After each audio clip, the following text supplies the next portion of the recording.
الرحمن الرحيم شهر رمضان الذي أنزل فيه القرآن هدى للناس وبينات من الهدى والفرقان فمن شهد منكم الشهر فليصم ومن كان مريضا أو على سفر فعدة من أيام أخر يريد الله بكم اليسر ولا يريد بكم العسر وَلِتُكْمِلُوا الْعِدَّةَ وَلِتُكَبِّرُوا اللَّهَ عَلَى مَا هَدَاكُمْ وَلَعَلَّكُمْ تَشْكُرُونَ صدق اللہ العظیم۔ ماہ رمضان وہ ہے جس میں قرآن مجید نازل کیا گیا، جس کا وصف یہ ہے کہ وہ لوگوں کے لیے ہدایت ہے، اور ہدایت کے صاف اور واضح اور حق سے باطل کو جدا کرنے والے دلائل کا مجموعہ ہے۔ بس جو شخص بھی اس مہینے میں اپنے آپ کو پائے تو اس کو چاہیے کہ پورے مہینے کے روزے رکھے۔ جو شخص بیمار ہو یا سفر میں ہو تو اس کے ذمے دوسرے دنوں میں ان کی گنتی پورا کرنا ہے۔ اللہ تعالیٰ کو تمہارے لیے آسانی منظور ہے اور اس کو تمہارے دشواری منظور نہیں ہے۔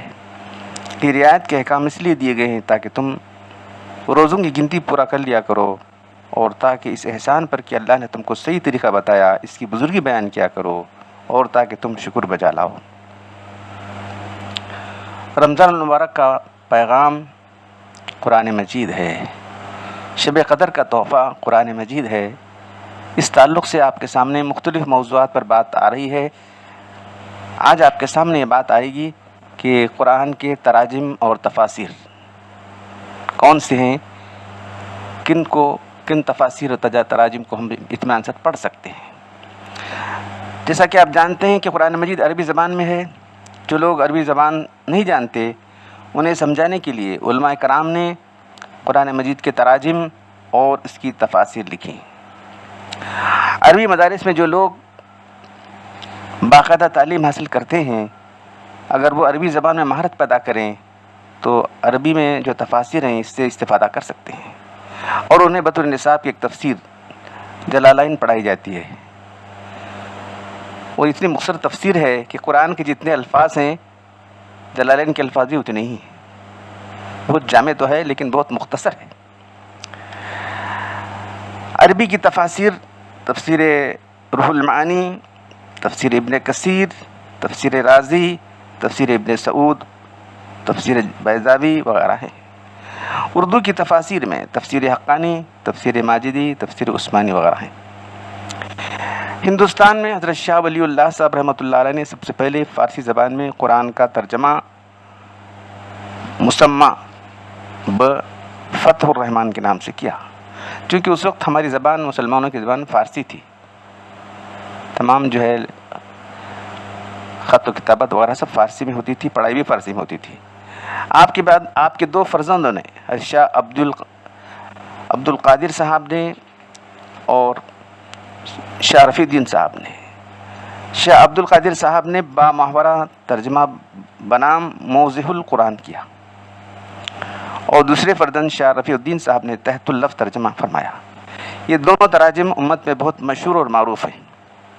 موضوع القرآن کی زبان پرانی ہونے کی وجہ سے شیخ الہند حضرت مولانا محمود حسن دیوبندی رحمۃ اللہ علیہ نے متروک الفاظ کو خارج کر کے مروجہ الفاظ کے ساتھ موضوع الفرقان کے نام سے اس کا ترجمہ فرمایا، اور سورہ بقرہ اور سورہ نساء کے حواشی لکھے۔ بقیہ قرآن کی تفسیر آپ کے شاگرد حضرت علامہ مولانا مفتی شبیر احمد صاحب نے لکھی۔ علماء کرام کے نزدیک یہ ترجمہ اور تفسیر سب سے مستند مانا جاتا ہے۔ یہ ترجمہ اور تفسیر سب سے مستند مانی جاتی ہے۔ افسوس کہ اس کی زبان بھی پرانی ہو چکی، اس کی بھی تجدید رینوویشن کی، اس کے اندر بھی جو الفاظ پرانے نکال کر نئے موجودہ الفاظ، مستمل الفاظ اور سہل الفاظ کو جو ہے اس میں استعمال کر کے نئے طریقے سے لکھنے کی ضرورت ہے تاکہ موجودہ نسل اس سے فائدہ اٹھائے۔ آپ کو یہ جان کر تعجب ہوگا کہ قرآن کی تقریباً 2 لاکھ تفاسیر لکھی گئی، اور اس سے متعلق علوم پر جو کتابیں لکھی گئی ہیں وہ 1 لاکھ ہیں۔ شاید ہی دنیا میں کسی کتاب پر اتنی تحقیق اور ریسرچ بھی ہوگی اور اتنا تحریری سرمایہ جمع کیا گیا ہوگا۔ حکیم الامت حضرت مولانا اشرف علی تھانوی رحمۃ اللہ علیہ نے قرآن کریم کی تفسیر القرآن کے نام سے لکھی ہے۔ بین السطور قرآن کی آیات کا مفصل ترجمہ اردو زبان میں ہے، جس سے آیات کا مفہوم بالکل واضح طور پر سمجھ میں آتا ہے، اور حاشیے میں قرآن سے متعلق دوسرے علوم عربی زبان میں لکھے، جس سے صرف علماء ہی استفادہ کر سکتے ہیں۔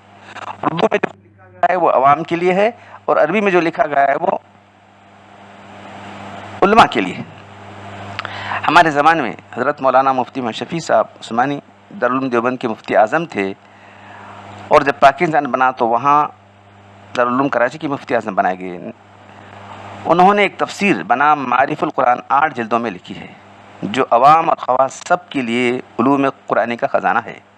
اس تفسیر میں متن قرآن کے نیچے شیخ الہند رحمۃ اللہ علیہ کا ترجمہ دیا گیا ہے، اور حضرت تھانوی رحمۃ اللہ علیہ کی تفسیر بین القرآن کی تسہیل خلاصے تفسیر کے نام سے دی گئی ہے، اور معارف و مسائل کے عنوان سے قرآن کے علوم اور فقہی مسائل دیے گئے۔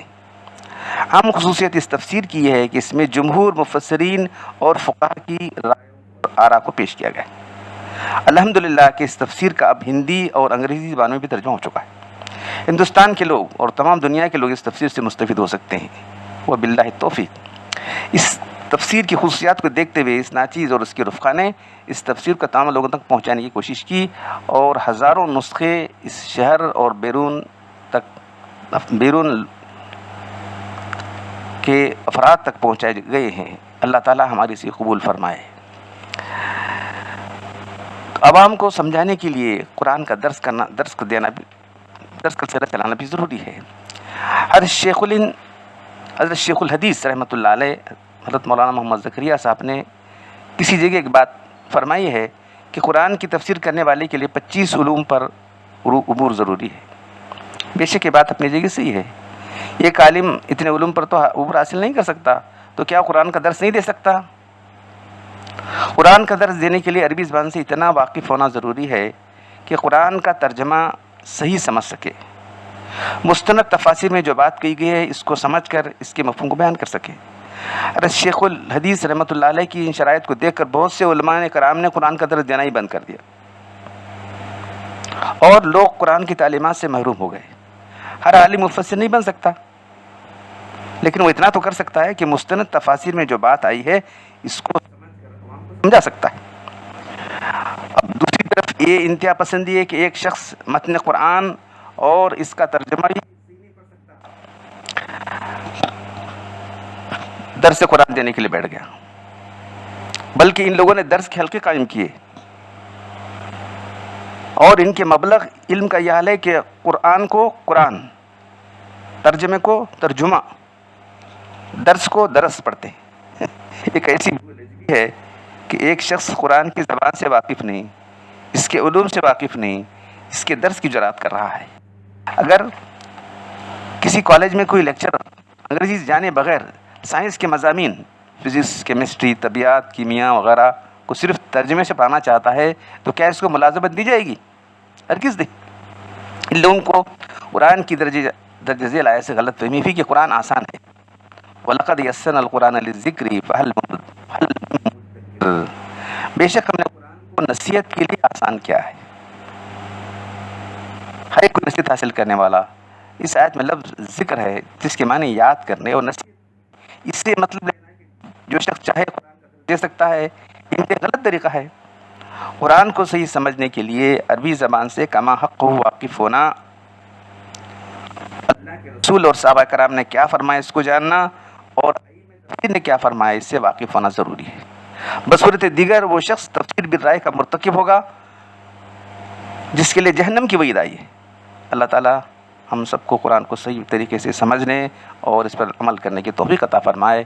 وآخر دعوانا الحمد للہ رب العالمین۔